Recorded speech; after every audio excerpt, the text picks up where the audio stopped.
उन्हाळा सुरू व्हायला अजून बराच कालावधी बाकी आहे। मात्र मराठवाड्यात आतापासूनच पिण्याच्या पाण्यासाठी लोकांना भटकंती करावी लागते। मराठवाड्यातील अनेक शहरांमध्ये 10-10 दिवसांनी पाणी येते, त्यामुळे येणारा उन्हाळा मराठवाड्यासाठी भीषण असणार आहे। पाहुयात यावरच हा स्पेशल रिपोर्ट।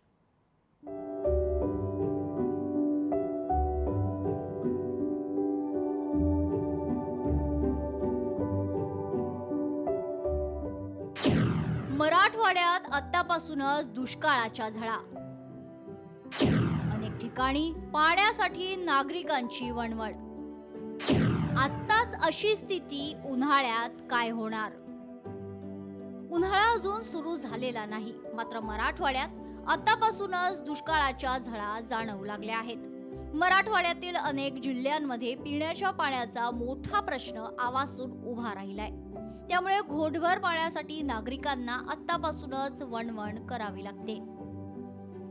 छत्रपती संभाजीनगरमध्ये 7 दिवसाआड पाणी येते, कन्नडमध्ये 6 दिवसाआड पाणी येते, सोयगावमध्येही 7 दिवसानंतर पाणी येतं, परभणीत 3 ते 4 दिवसांआड पाणी येते, गंगाखेडमध्ये 7 दिवसांनी पाणी सोडलं जाते, जालना शहरात 7 दिवसातून एकदा पाणी येतं, भोकरदनला 10, बदनापुरात 25 दिवसांनी पाणी येतं, अंबडला 10, जाफराबादला 15 दिवसांनी एकदा पाणी सोडलं जाते, बीडमध्ये 15, केजमध्ये 15 दिवसातून पाणी येतं, मुखेडला 4, माहूरला 4 दिवसाआड पाणी येते, लातूरमध्ये 4, अहमदपूरला 8 दिवसांनी एकदा पाणी सोडलं जाते, तर रेणापूरला 10 आणि औसामध्ये 8 दिवसातून एकदा पाणी येते।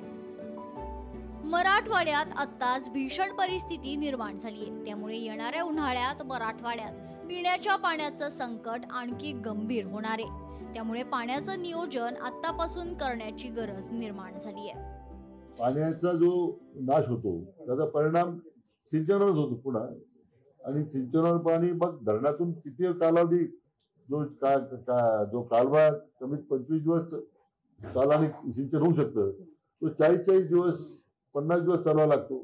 पाण्याचा अपव्यय होतो, धरणाच्या पाण्यावरही मग त्या ठिकाणी ताण येतो।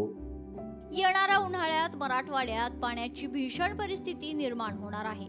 आताच उन्हाळा नसताना पिण्याच्या पाण्यासाठी लोकांना वणवण भटकंती करावी लागते, तर उन्हाळ्यात पाण्यासाठी संघर्ष अटळ असणार आहे।